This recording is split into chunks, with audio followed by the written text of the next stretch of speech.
supply against the Fredrin. It'll still a supply against enemies that just want to walk up to you, right? So a decent answer. Here comes the Granger.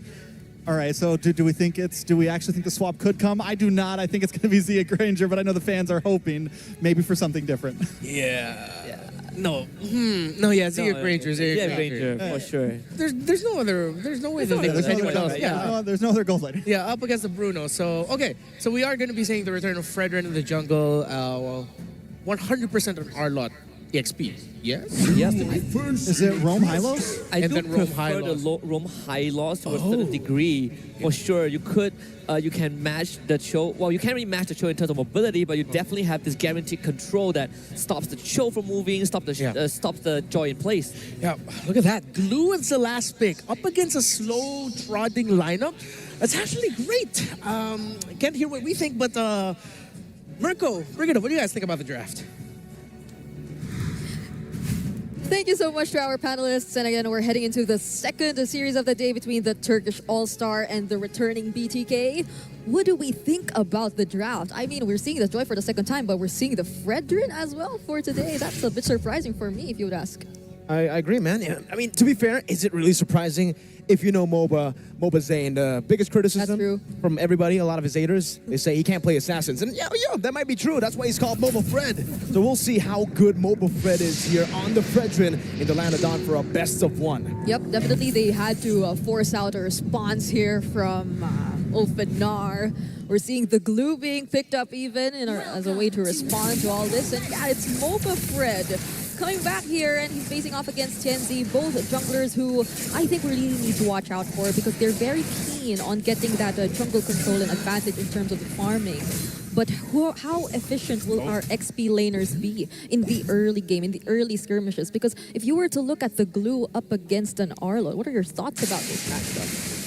I mean, the glue against the Arlet is a matchup where, I think for the Arlet, mainly, you don't really want to go for any trades here. All you want to do is farm up, wait for level 4, and then participate in the fights. Yep. I think most of the fights we're going to see in the mid lane, this is a very aggressive Loyi Hylos against a very aggressive Cho and Aurora too. So it's all about the mid lane here, and you can already see that Lethal Ignition and Bargain Hunter.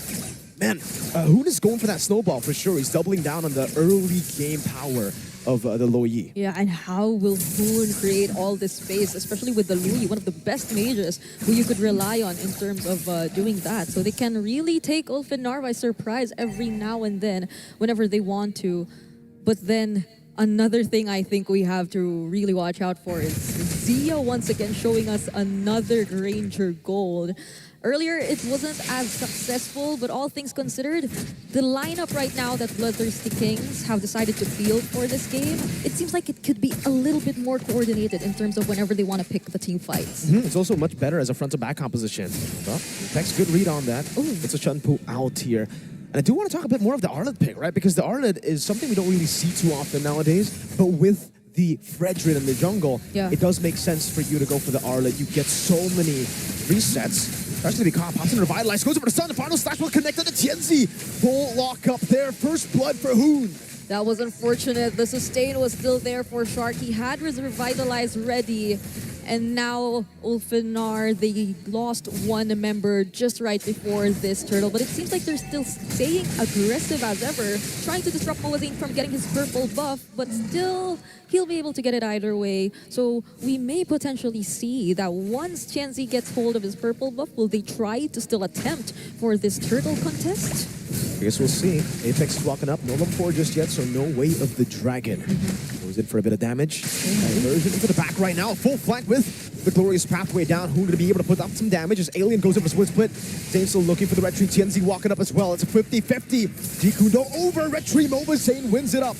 The split onto him, now mounting mobazane. Shark in the midst of it all, still caught there. Just no way to Dragon to bring him back, and that's going to be Tianzi picking up the kill now as Hoon goes in for the Yin reaction. But Apex 47 dives in, and Chicken will be able to flicker out for now. Alien gets the immobilized, forcing Chicken to go for the vengeance, and Apex takes him down. Bloodthirsty Kings, they get hold of the turtle, but I believe ULFHEDNAR, they're really happy with the trades that they got. Bloodthirsty Kings, they were able to create that proper zoning. They were able to look for the members. They were able to zone out Rosa, but they gave ULFHEDNAR ULFHEDNAR enough time to actually regroup and for Tianzi to even catch up to that team fight. He didn't go straight to the turtle right after securing his purple buff. He was also trying to get his orange buff, but even then he left it. He said, all right, I'm just gonna join, and that rewarded ULFHEDNAR a lot. Definitely did. They just played it super slow. They wanted to get the mount before going in. That's the thing, right? When you're up against a Spreadgen on the Joy, you want to come in as the assassin. You need to come in last. If you come in early in the fight, there's so much CC from BTK, and you can already see it over to Apex, Tianzi. Walking up now over to Hoon. That's a Frigid Glacier to set up for the electrifying beats. Onto Zia now. Apex getting a good kick over, but the Purify gets him out. Zia still kiting away. Apex very low. Shark unable to go and march in forward. Zane will be able to get some damage down onto Alien, but that's about it.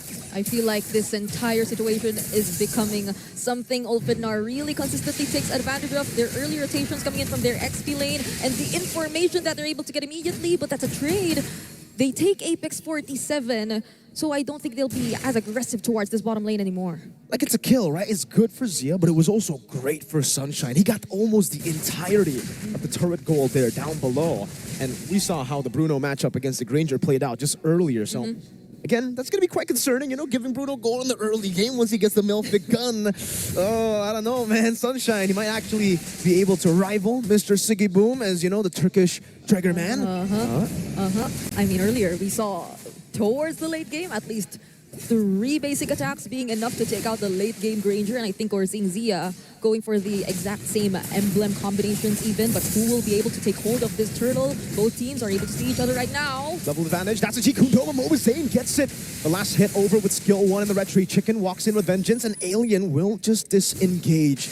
Neutral objective control for BTK. I think mobazane's here to remind us of how reliable the Fredrin is when it comes to getting these objectives. That's a second consecutive turtle that mobazane was able to secure for his team. So I think regardless of the more successful engagement, hold on, Rosa will he be able to get out of this? Whoa. Close, very close. Has to use the flicker.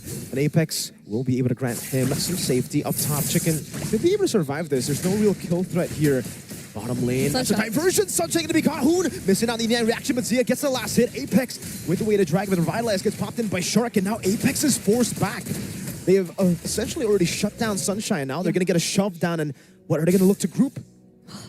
That was a really quick response from BTK though. Like the moment they knew there were 2 members trying to actually get some of White Chicken's attention, an immediate diversion towards the bottom lane, and a very great or a rewarding kill that they could secure up against the Sunshine, who earlier we mentioned, he's just getting all the farm. He's going unnoticed, but now Bloodthirsty Kings, they're paying attention as well. So they want to shut down these winning conditions for ULFHEDNAR. And we also haven't paid much attention to how Bloodthirsty Kings, they're actually showing some slightly better control in terms of taking the conversions and objectives of the turrets. I think they're doing a much better job so far here. Only the turret gold really going to ULFHEDNAR, right? But in the mid-game, late game, getting these turrets, that's what's important here. Not just that turret gold, and Zia is already being swapped up top. Let's see how they get this. Zia is getting 3 hits down. Doesn't look like ULFHEDNAR want to walk, and mobazane doing a good job on this Fred. That's Moba Fred for you. I can imagine how hyped up those former Fredrin users are right now, or do we really call them former? Because either way, I think we're gradually seeing a increase the number of Fredrin appearances. Who knows? This might not be the first or the last time we'll see the Fredrin here in M6, and this is the 3rd and last turtle that, compared to the first 2, ULFHEDNAR won't be contesting anymore. Perfect turtle for the Bloodthirsty Kings.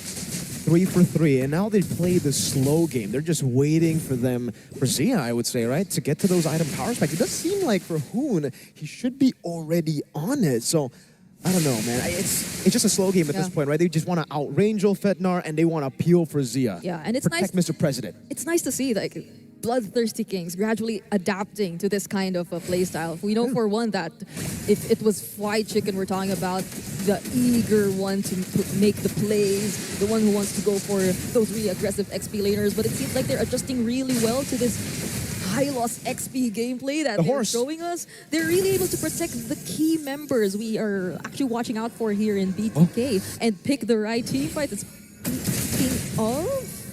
All right, that's another diversion play. They do up top. So right now, the problem for ULFHEDNAR definitely is how could they expect all these team fights that will come from BTK? And now that they're struggling to get the pickoffs, they're struggling to get the way of the dragon towards Hoon, towards Zia. But speaking of, that's at the tip though. Great final slash to Flaker. Now Rosa going to be caught. Fried Chicken just staying on him. The way to Dragon appeal, but now the vengeance and the last shot. Rosa is down. Sunshine gets a trade in the bottom lane. That's a tier 1, but still, Bloodthirsty Kings definitely leading here. And I don't know, Brigida, but BTK, this team finally coming back on stage. Yep. The color scheme, the stage. It really, I don't know, this tournament feels a whole lot like M3, man. You can see Chicken walk up again, get in the final slash, baiting out the Purify as well. Hoon going to be targeted down by TNZ, but he's still able to get the yin-yang reaction and get some shielding, and he will be able to escape for a bit. Hoon to the shielding again. Oh, the stun coming in. TNZ outplayed by Hoon and Shark with the Revitalize, and now it's a full dive. Appraiser's Wrath from mobazane. Chicken going for the kill, and that's a stab from mobazane. He will be taken down. Chicken gets out though, and it becomes a great trade for BTK. That's a 2-for-1, and they only lose their tank jungler. And they immediately convert and take out some of the remaining resources from ULFHEDNAR as well. BTK, they're that much ahead that Hoon has the liberty to just throw out all those combos to get those shields and sustain these attempts from TNZ. It's not something you would typically see for a Joy who's able to isolate his key targets. But just with Shark beside Hoon, he was able to sustain everything. And this might be a very difficult situation for ULFHEDNAR if they do want to go after this Lord. TNZ though, he's one level, oh no. He is one level ahead of mobazane. You still have the clear speed, right? Way better clear speed compared to Fredrin. The only reason Zane is able to actually be just one level down is because he got 3 turtles. Yep. If we didn't get the 3 turtles, maybe we would see like a 3-level dip for TNZ here. But hey, now he's equal actually to TNZ. He will be on the Lord. They're actually playing with the mobazane, walking up. Gonna go for a bit of a trade here. The Lord has been taken very low. A quarter of its HP. Zia's still holding on to it. The Lord Dance is a bit tricky nowadays. Oh. The diversion into the top. Alien's gonna be caught. A full dive into TNZ. Has the damage. Electrifying beast. Zia. That's a bad spot to be in. Zia assassinated. Now Shark mounted on as well. mobazane, unfortunately, unable to survive. Sunshine go for the free hits now as he is free hitting the entire fight. Shark will fall as well. Sunshine with a double. Hoon.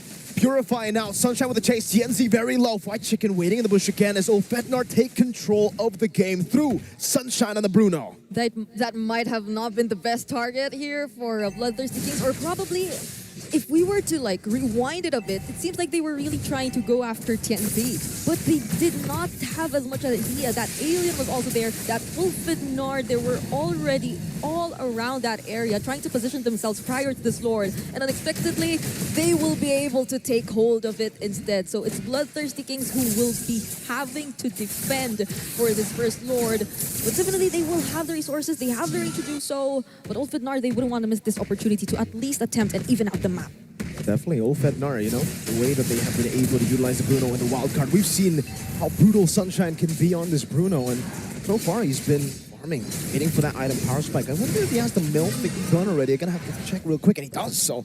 Melfic gun power spike online now for ULFHEDNAR. It's a battle of the front to back, honestly, at this point, right? TNZ will have more ways to actually try to assassinate some of the members from BTK. But ULFHEDNAR's front to back, it's kind of a different version. BTK plays a front to back with a lot of frontliners. ULFHEDNAR played a front to back with a lot of assassin backline threats. Yep. So TNZ essentially becomes kind of a distraction. Yeah. So that Sunshine can free hit like we saw earlier. Yeah, and for Apex 47 to actually find the right targets this time around, I mean, they can be slightly more aggressive compared to earlier, but they decide to go for the diversion towards the purple buff. Rosa gets caught, Apex gets away with Dragon now, and Sunshine is completely zoned away. Apex with a flicker out, Alien split to escape, and it will just be a 1-for-0. The Lord advantage from ULFHEDNAR, they were able to get some turrets, but BTK fend off the tier 2 in the mid lane. Honestly, those those very decisive diversion plays can either go like really good or really bad for BTK, and that was an example of a really good diversion play. And as much as they probably had an idea that majority of the members of ULFHEDNAR were there, it's also probably ULFHEDNAR not expecting that they'd actually teleport there and pick a side. It's a tough plan to go for. Like Bloodthirsty, we saw the gold lead immediately just disappear with one wrong diversion. Yeah. But one good diversion can turn the entire game around. Yeah. For BTK, though, they don't actually need to rely on the diversion that much. They can actually just play the normal front to backs as long as they keep Zia intact and as long as they actually save some of their CC abilities for Tianzi. This Joy is going to have a tough time diving into BTK. Yep, and honestly, that's the play that has continuously punished these attempts from ULFHEDNAR. The proper timings of the final slash, but they find Alien. Alien just got this integrated Sunshine, sniped down, that's another, oh! Almost threading the needle, Apex 47 able to body block. But we're getting to a point in the game where the range is starting to play a big factor. Just like in game 1 with Innocent on the Granger, now it's Zia on that Granger. Yeah, and I mean, even if they decide to like take on these fights head on and right in front of these members, that's like increased accuracy for those skill shot based skills from BTK to actually connect towards ULFHEDNAR. And as we've seen it earlier, that's Alien, one of the tankiest heroes from ULFHEDNAR. But he surprisingly just disappeared in the blink of an eye. So BTK, they may take control of this Lord Pit. And could this be a much more successful attempt at taking the Lord compared to earlier? They gotta play with the poke. I think, they have all the tools to make it better than before. They just gotta play with Zia and Hoon. They have so many ways to chunk ULFHEDNAR low before the fight even happens. Because for ULFHEDNAR, it's really all about engaging. It's really all about destroying that front to back. If you poke them out of these fights, they might not even be able to do that. And you can see with the advantage they have in the side lane, yeah, ULFHEDNAR will have to deal with the mid lane, will have to constantly rotate into the bottom lane later on as well. BTK have the control. 3 members are just hiding here in the left mid bush, but it seems like they have a different plan in mind. Sunshine! Oh, gonna be caught in the flanks. Hoon with a diversion that might have just won them the game. Tianzi in the midst of it all, Tain CC'd. It is the mount on Shark, but you do not mount a horse without getting tapped down by the man who plays the horse. White Chicken takes him off. Alien is down. Apex will be forced to recall, and BTK get the 2-for-1. And that clearly is a win for BTK here. Will they proceed with taking the Lord? Because some members seem to be running after TNZ right over here, but TNZ will still take him on. Great electrifying beats and the winner crown too. Now it's Rosa who walks in forward. TNZ again taken down before he can go for the kill. Now Apex looking for the play, goes over to Jikundo, just buying a bit more time, and BTK will be forced back because of the damage that TNZ has done. And you said it, they bought time. They bought enough time. Sunshine is now back in the game, but that's a quick diversion once again. Will they find Apex 47? They do, but he gets to Jikundo out. So they regain control of this Lord, and now that Tianzi's gone, they will clearly take it for themselves. Not unless ULFHEDNAR, they still want to attempt and take on a team fight. No, way too dangerous. Good glorious pathway, and BTK take the enhanced Lord in the 16th minute of the game. That's MLBB for you, getting the neutral objective. And now it's back to where they started when they had that gold lead. 2.6k gold lead over the BTK as they build this Lord advantage. We're seeing a very systematic gameplay once again from Bloodthirsty Kings, but in some parts, a slightly experimental approach towards playing the game as well. We're looking at really good gold in the hands of key members of BTK right here. Hoon, you mentioned it, he's already completed all of his items compared to Rosa. Clearly struggling right now and trying to position himself as the Aurora. It seems like he's been a consistent target for BTK ever since the beginning of this game, but Hoon, wow. Wow, that was a crazy diversion take from Hoon. I didn't think he would take it, but he does. He knows that there were a lot of people there to help him out. Oh, Tianzi was looking for a flank, gets caught out and spotted out.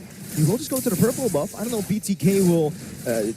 no, they won't chase Tianzi. They're just going to play with the Lord and maybe look for the Lord charge. But no, they're actually taking it super slow. Won't play for the Lord. The Lord gets taken down. Sunshine deals with it.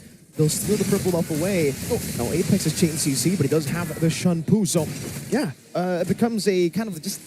It's an equalizer. Now they are on the same amount of turrets. Yep, honestly, I feel like we're seeing some, or BTK having some second thoughts as to whether or not should they be reacting to the pressure that TNZ is trying to create in this kind of situation against BTK where they're clearly trying to catch up. But that's one of the strengths that you'd probably consider for this kind of assassin jungler, for the Joy. Like the mobility it has, the ability to close gaps or even just run away from these members of BTK and create or control the macro all by himself. It's one thing that could probably distract BTK from doing whatever they want to do, doing whatever by-the-book attempt they want to proceed with in closing this game. But Apex 47 and even TNC comes in from behind. Alien trying to split them up. Zia still kiting away. mobazane able to sustain back up, but Alien won't be able to do the same. Oh, it's a battle of the frontliners, and Zane is on that Fredrin. So tanky and sustainable. It seems like those sandwich plays aren't really working for the matches we've seen today, at least. That's a 3-man knockup though, but the immediate burst down. Fried Chicken with the final slash finding, and the Appraiser's wrath to combo it in. Tenzi's in the midst of it all as a Joy gets the electrifying beats, the winner crown and the immortality buy. But now Tienzi able to escape. mobazane walks back up, trying to go for the kill, and it's Sunshine with a triple to save ULFHEDNAR in game number 1 in this best of 1. And this is no joke. I just want to say, I lost track. We were already 19 minutes into this game, so the death timers, they're actually quite long. They're actually extending the game to this point, and Tienzi with the high electrifying beats, will he be able to catch Shark?